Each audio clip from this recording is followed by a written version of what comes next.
नमस्कार दोस्तों, मैं विकास सिंह आपका रेडिक्स वेब एजुकेशन पे हार्दिक स्वागत करता हूं। आज साधारण ब्याज में हम लोग देखने चल रहे हैं, जब दरों में डिफरेंस होता है तब ब्याज में डिफरेंस कैसे होता है, उस पर आधारित सारे तरह के प्रश्नों को आज डिस्कस करेंगे। ये प्रश्न डायरेक्ट आपके एग्जाम में पूछे जाते हैं और इसमें ज्यादा कोई फॉर्मूला आपको रटने की आवश्यकता नहीं है। तो चलिए शुरू करते हैं।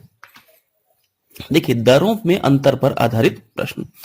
अब जैसे मान लीजिए मैंने किसी व्यक्ति को 100 रुपए उधार दिया, ठीक है। अब मैंने उसको दिया 10% पर, तो बताओ मुझे 1 साल के बाद कितना ब्याज मिलेगा। तो मुझे 100 का 10% ब्याज मिलेगा, यानी कि 10 रुपए का ब्याज मिल जाएगा, ठीक है। अगर मैं 2 साल की बात करता तो 20 रुपए का ब्याज मिलता मिलता कि नहीं मिलता।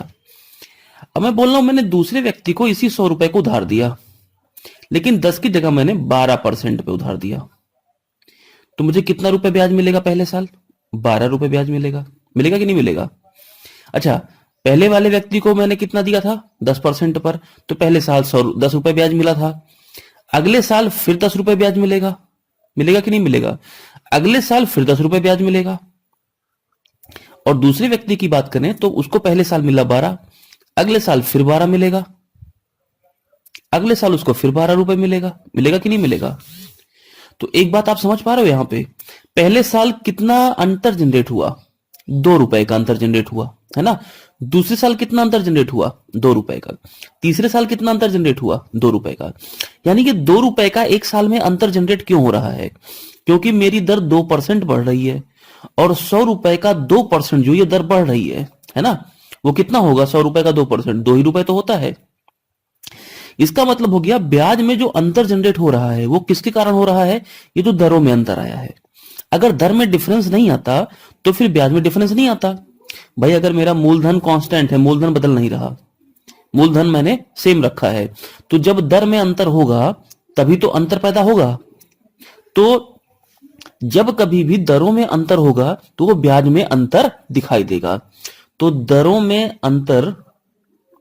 में जो अंतर है उसका रीजन कुछ भी हो सकता है, जैसे कि ज्यादा प्रतिशत लाभ के चक्कर में ज्यादा परसेंट पे उधार दे दिया। तो दरों में अंतर के कारण ही ब्याज में अंतर दिखाई देगा। ब्याज में अंतर दिखाई देगा।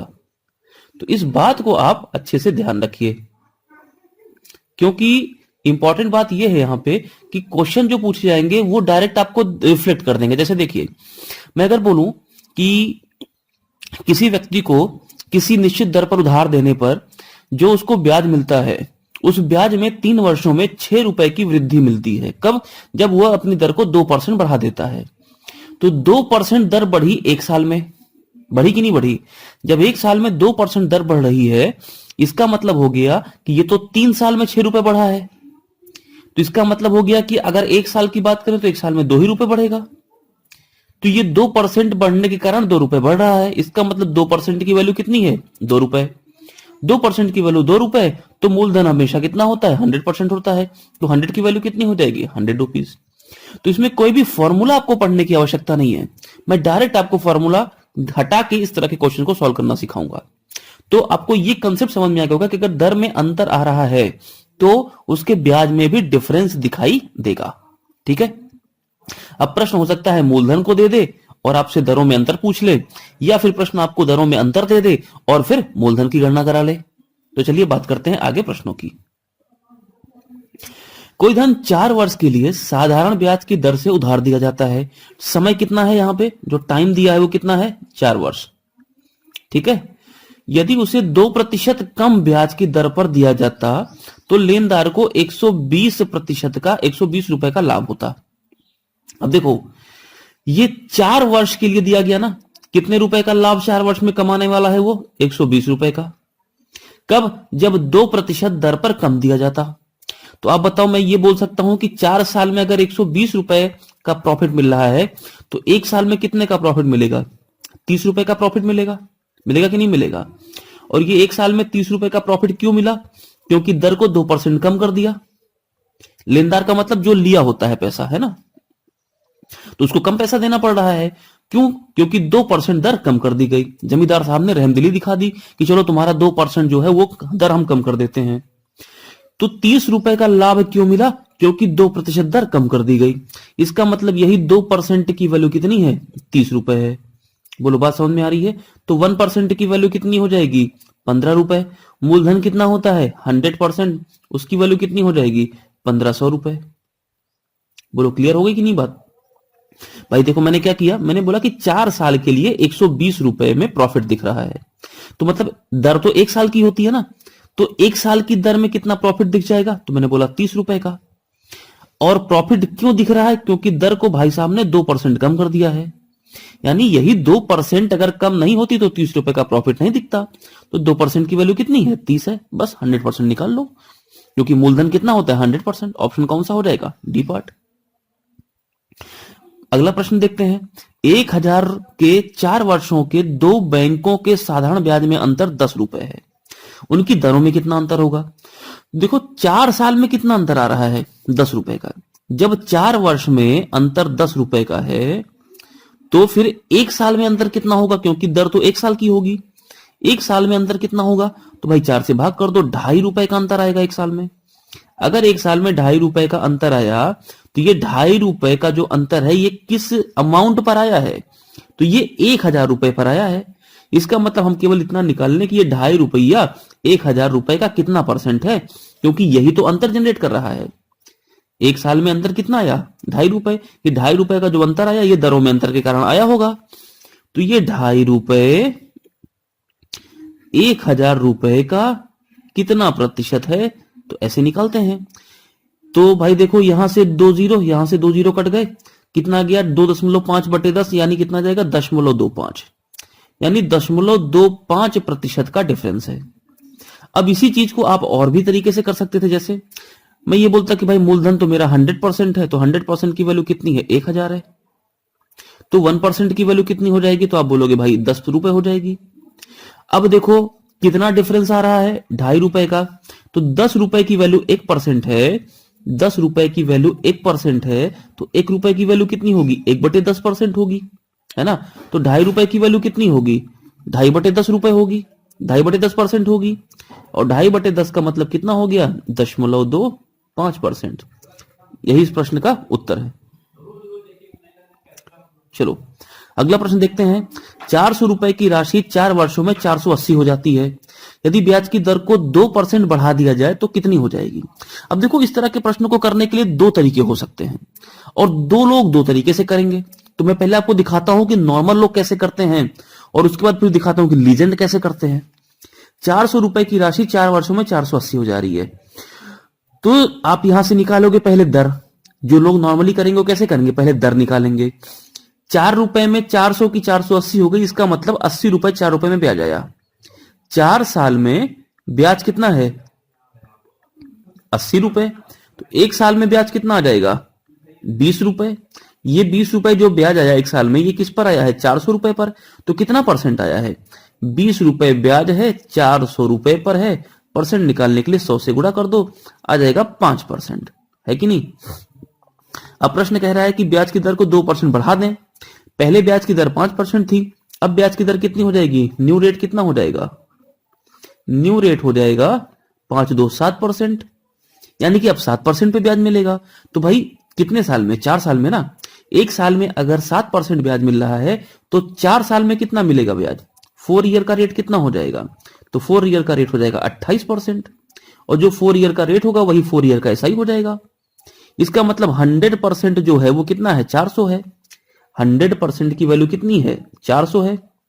तो 1% की वैल्यू कितनी हो जाएगी? तो बोलोगे 4 रुपए हो जाएगी। तो 28% की वैल्यू कितनी हो जाएगी? तो 28 होगा, कितना हो जाएगा? 4 8 32, और 4 दूना 8, और 9 10 11, 112 रुपए। यानी 112 रुपए 4 साल में अब ब्याज मिलेगा। कितने रुपए पर? 400 रुपए पर।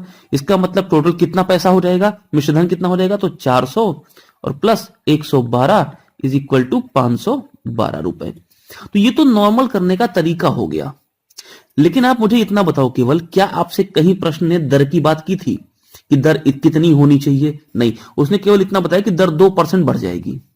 यही तो बोला था, जब दर 2% बढ़ जाएगी तो हम केवल 2% का वैल्यू क्यों नहीं निकाले, है कि नहीं। देखो मैं ये बोल रहा हूं कि दर पहले तो मेरे 4 साल में कोई भी दर रही हो, 4 साल में 480 रुपए हो जाती है ना। तो ये तो 480 रुपए रहेगी ही रहेगी। साथ में ये 2% जो बढ़ रही है केवल इसी को कैलकुलेट कर लें।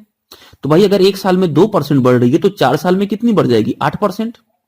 और 8% किसका, इसी 400 रुपए का। तो 400 रुपए का 8% कितना हो जाएगा, 32, यानी इतना ब्याज और मिलेगा।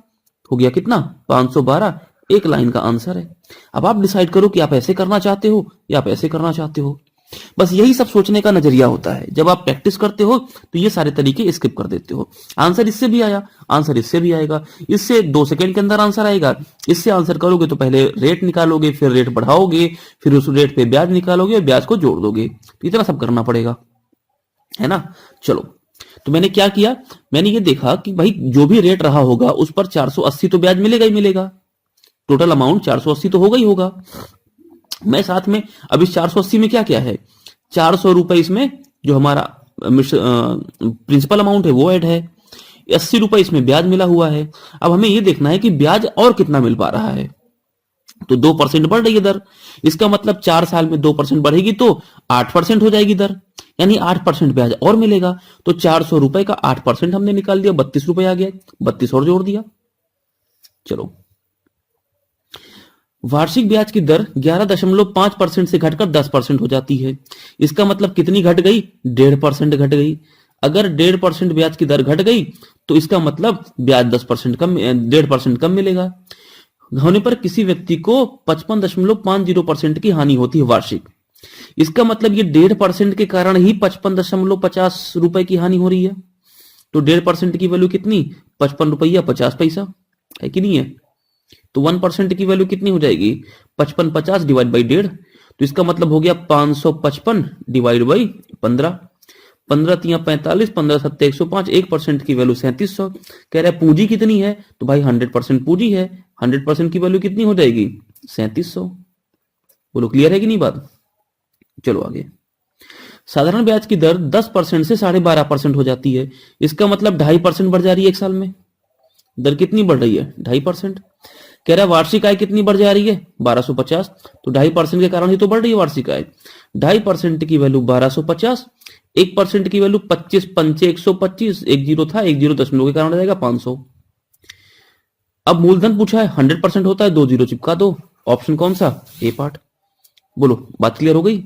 चलो साधारण ब्याज की किसी दर से कोई धनराशि 2 वर्ष के लिए निवेशित की गई, ठीक है। यदि इसे 1% अधिक दर पर निवेश किया गया होता तो 24 रुपए अधिक मिलते। 1% अधिक एक साल में, तो 2 साल के लिए निवेश की गई है ना, इसका मतलब 2% अधिक रुपए ब्याज मिलता। ब्याज 2% अधिक मिलता, कितना रुपए अधिक मिल रहा है, 24। 2% की वैल्यू कितनी, 24। 1% की वैल्यू कितनी, 12। 100% की वैल्यू कितनी, 1200। Option A part. बोलो समझ में आ गई बात। चलो किसी धनराशि पर 7.5% वार्षिक ब्याज की दर से 15 मास का साधारण ब्याज उसी धनराशि पर 12.5% की दर से 8 मास के साधारण ब्याज से 32.5 रुपए अधिक है। धनराशि पूछी है। अब देखो ये प्रश्न थोड़ा सा डिफरेंट है। यहां पे 15 मास का ब्याज है, ये ब्याज की दर है। यहां पे ये 8 मास के लिए दी जा रही है। तो जरा देखो, ये अगर मैं बोलूं 7.5%, तो 15 मास का मतलब ये तो भाई 12 महीने का है ना। 12 महीने का, पहले वाले को मैं कैलकुलेट कर रहा हूं, जरा देखना ध्यान से। ये 12 महीने का जो 12 मंथ का जो ब्याज है वो कितना है, 7.5 रुपए है, 7.5% है। तो एक मंथ का ब्याज कितना होगा, तो आप बोलोगे भाई 7.5/12 होगा। तो 15 मास का है ना, तो 15 मंथ का ब्याज कितना होगा, तो बोलोगे 7.5/12 गुणे 15। भाई 3 चौका 12, 3 पचे 15, कितना आ गया, 75 गुणे 5 आ जाएगा 37.5/4%। इतना ब्याज है पहले बार, यानी 25, 5 सत्ते 35 और 2 37, 37.5% का ब्याज है। यानी पहली बार जो हमें यहां से मिल रहा है, पहले वाले से टोटल परसेंट रेट कितना मिल रहा है, या टोटल ब्याज परसेंट कितना मिल रहा है, 37.5% का ब्याज मिल रहा है। और दूसरे वाले को कैलकुलेट करते हैं। तो भाई देखो, ये तो 8 महीने को दिया जा रहा है ना, साधारण ब्याज की वार्षिक दर पे 12.5% वार्षिक दर से 8 मास का साधारण ब्याज। तो पहले तो ये बताओ, ये जो रेट है ये वार्षिक है, इसका मतलब ये 12 वर्ष की रेट है, सॉरी 12 महीने की रेट है। 12 महीने की रेट कितनी? 12.5। एक महीने की रेट कितनी है? 12.5/12। 8 महीने की रेट कितनी हो जाएगी? गुणे 8। 4 दूना 8, 4 तियां 12, कटेगा तो है नहीं। 12.5 दूना कितना हो गया? 25। ये हो जाएगा 25/3% ब्याज। तो देखो पहला वाला ब्याज कितना है? 37.5/4, या मैं इसको लिख दूं 75/8। लिख सकता हूं कि नहीं लिख सकता हूं? आराम से लिख सकता हूं। और ये 25/3 है। 75/8 और 25/3 ये दोनों रेट परसेंट हैं। पहली बार में इतना ब्याज मिला, दूसरी बार में इतना ब्याज मिला। दोनों ब्याजों में अंतर 32.5। और दोनों ब्याज में अंतर निकाल लें तो भाई 25/3 और 75/8 का अगर मैं अंतर निकालूं तो ये हो जाएगा आपका 75/8 माइनस 25/3। एलसीएम आ जाएगा 24। 8 तियां 24, 75 तियां आ गया 225, 3 अठे 24, 25 अठे 200, यानी कितना आ गया? 25/24% डिफरेंस आ गया। यही 25/24% का जो डिफरेंस है ये किसके बराबर है? 32.50 रुपए के बराबर है कि नहीं है? 32.50 रुपए के बराबर है। तो आप बताओ 25% की वैल्यू कितनी हो जाएगी? तो हो जाएगा 32.50 रुपए और गुणे 24, है कि नहीं? तो प्रश्न कह रहा है धनराशि कितनी होगी, तो भाई वो 100% होती है। 100% होने के लिए 4 गुना करना पड़ेगा, तो इसका भी 4 गुना कर दो, काम खत्म। इतने को मल्टीप्लाई करना है केवल, यानी क्या है ये? 32.5 गुणे 4 गुणे 24। तो भाई देखो 32 चौका तो 4 दूना 8 और 4 तियां 12, 128 और 0.5 गुणे 4 हो गया 2, तो हो जाएगा ये 130। ये हो गया 130। 130 गुणे 24, 130 और 24 को मल्टीप्लाई करना है, जीरो रख लो। 13 चौका हो गया 52 और 13 दूना 26, 26 और 5 कितना हो गया? 31, 3120 रुपए। तो ये क्वेश्चन इस तरह से हुआ जाकर। बोलो क्लियर हो रही है बात? तो आपको सबसे पहले क्या निकालना पड़ेगा? रेट परसेंट निकालना पड़ेगा। क्लियर हो गई इतनी बात? अब इस प्रश्न को आप रेशियो में भी तब्दील करके कर सकते थे। 7.5% का रेशियो मान निकालोगे, पहले 12.5% का रेशियो मान निकालोगे। कैसे? आओ बताते हैं। देखो 7.5% का रेशियो मान कितना हो जाएगा? 7.5/100, या दशमलव हटा दो, जीरो हो गया। 25 तियां 75, 25 चौका 100, 3/40। 3/40 है 15 मास, 12 महीने का ब्याज है ना, यानी 40 रुपए पर 3 रुपए ब्याज मिलेगा। कब? 12 महीने में। यानी 12 महीने में 40 रुपए पर 3 रुपए ब्याज मिल रहा है। अच्छा एक बात सुनो, अभी इसको ऐसे ही रहने दो। 12.5% का मतलब होता है 1/8, है ना, यानी 8 रुपए पर 1 रुपए ब्याज मिलेगा दूसरे वाले में। कब? 12 महीने में। तो देखो दोनों में ना मूलधन को सेम कर रहा हूं, तो इसमें मैं 5 से गुणा कर दूं, तो ये भी 40 रुपए में कितना मिलेगा? 5 रुपए मिलेगा। अब देखो क्या किया मैंने, पहले वाले में 40 रुपए पर 3 रुपए ब्याज मिला है, दूसरे वाले में 40 रुपए पर 5 रुपए ब्याज मिला है ना। अब लेकिन ये तो मूलधन हो गया हमारा, मूलधन कितना हो गया? 40 रुपए। इस बात का ध्यान रखना, पहली बार जो 3 रुपए ब्याज मिला है ये तो 1 साल का है, यानी 12 महीने का, तो 15 महीने का कितना होगा? 12 महीने का ब्याज 3, तो 1 महीने का ब्याज कितना? 1/4। 15 महीने का ब्याज कितना? 15/4। पहली बार जो यहां से मुझे ब्याज मिला वो 15/4 रेशियो मिला।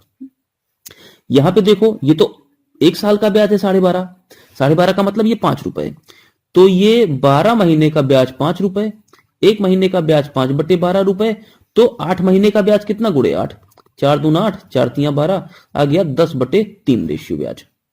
यहां से ब्याज मिला 15/4, यहां से ब्याज मिला 10/3, दोनों का डिफरेंस ले लो।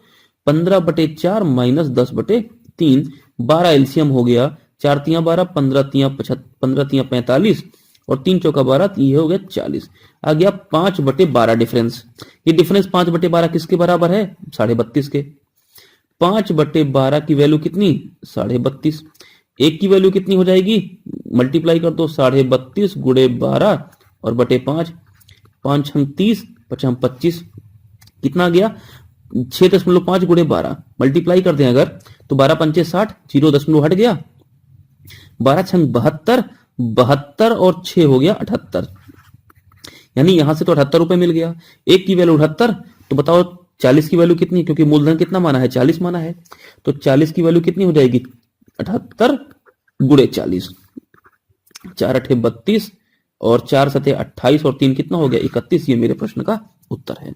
तो रेशियो से भी कर सकते हो, प्रतिशत से भी कर सकते हो, जैसे आपको समझ में आता है वैसे इस तरह के प्रश्नों को हल कर सकते हैं। अब ये प्रश्न देखो, कोई धनराशि साधारण ब्याज की किसी निश्चित दर पर 3 वर्ष के लिए उधार दी गई है। यदि इसे 2.5% अधिक पर दिया गया होता उधार तो 540 रुपए अधिक मिलता। देखो 3 साल में 540 अधिक मिलता, 1 साल में 180 रुपए अधिक मिलेगा। किसके कारण? ये 2.5% के कारण। तो 2.5% की वैल्यू कितनी हो गई? 180 हो गई। तो 1% कितना हो जाएगा? 180 बटे 2.5। तो 100% कितना हो जाएगा? तो भाई 180 गुणे 100 और बटे 2.5। इसको सॉल्व कर लीजिए, मेरे ख्याल से अब आप इसको करने में सक्षम होंगे, है ना। तो ये सारे प्रश्न थे जिसको हम आराम से सॉल्व कर सकते हैं। ये रेट के डिफरेंस पर आधारित प्रश्न है और ऐसे प्रश्न डायरेक्ट एग्जाम में पूछे जाते हैं। तो चलो आज के सेशन को यहीं पे एंड करते हैं। अब हमारा ये जो आपका साधारण ब्याज है इसमें कंप्लीट सारे टाइप हो चुके हैं। अब हम यहाँ पे थोड़े से मिसलेनियस क्वेश्चन को डिस्कस करेंगे जिसमें हम विविध प्रश्नों की बात करेंगे। अब ये विविध प्रश्न जो होंगे ये सारे इंपॉर्टेंट होंगे क्योंकि अब इसमें कोई फॉर्मूला कोई और तरीके नहीं, इसमें लॉजिक सप्लाई होंगे, है ना। तो जब लॉजिक अप्लाई होंगे तो लॉजिक देखेंगे कि कैसे कैसे और क्रिएट हो सकते हैं। तो इन सारे तरह के प्रश्नों को फिर से हल करेंगे और विविध में अच्छे से पूरा का पूरा फिर से रिवाइज भी करेंगे और जो नए प्रश्न होंगे उनको भी हल करने के नए तरीके ढूंढेंगे, ठीक है। उसके बाद फिर मैं आपको लेके चलूंगा साधारण ब्याज की किस्त वाले प्रश्नों पर, क्योंकि ब्याज में किस्त वाले प्रश्न कभी कभी हो सकता है देखने को मिल जाते हैं, इसीलिए मैं चाहता हूं कि ये भी टाइप आपका कवर हो जाए, किस्त वाले भी। तो चलिए आज के लिए इतना रखते हैं, फिर मिलते हैं नए सेशन में। तब तक के लिए पढ़ते रहिए और धन्यवाद।